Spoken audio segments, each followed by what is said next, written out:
அன்பு என்ற ஒரு செயலை நம்முடைய வாழ்க்கையிலே பல இடங்களில் பார்க்கின்றோம்.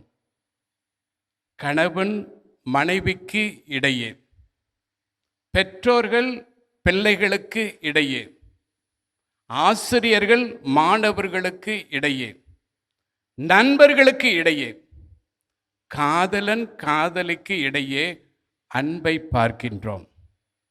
ஆனால் என் அன்பு மக்களே, இப்படிப்பட்ட அன்பை பற்றி சற்று சிந்தித்து பார்க்கக்கூடிய நேரத்திலே இந்த அன்பு ஒரு குறுகிய வட்டத்தில் இருக்கின்றது.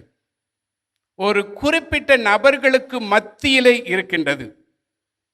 இன்னும் சொல்லப்போனால் இது தன்னல அடிப்படையிலே இருக்கக்கூடிய அன்பு, இந்த உலகத்தில் இருக்கக்கூடிய மக்களுடைய அன்பு.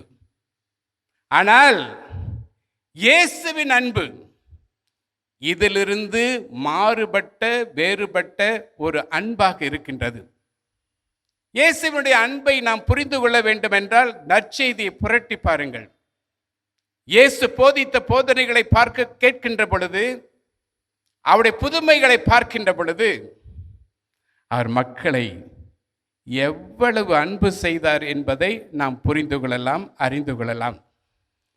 ஆனால் சிறப்பான விதத்திலே இயேசுவினுடைய அன்பின் புனித தன்மையை, அதனுடைய தனித்தன்மையை நீங்களும் நானும் புரிய வேண்டுமென்றால், அறிய வேண்டுமென்றால் எங்கு செல்ல வேண்டும்? கொல்கொத்தா மலைக்கு செல்ல வேண்டும்.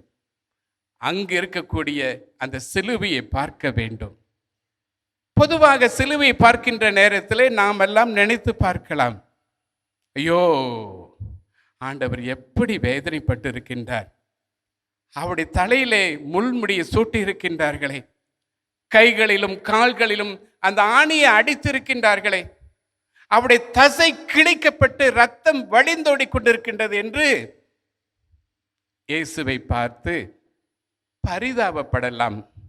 ஆனால் என் அன்பு மக்களே, ஒவ்வொரு முறையும் அந்த சிலுவை பார்க்கின்ற பொழுது நீங்களும் நானும் மௌனமாக சந்தோஷமாக, என் ஆண்டவர் என்னை எவ்வளவு அன்பு செய்திருக்கின்றார் என்று நாம் மகிழ்ச்சியாக சொல்ல வேண்டிய அந்த பாடத்தை கற்றுக் கொடுப்பது தான் அந்த சிலுவை.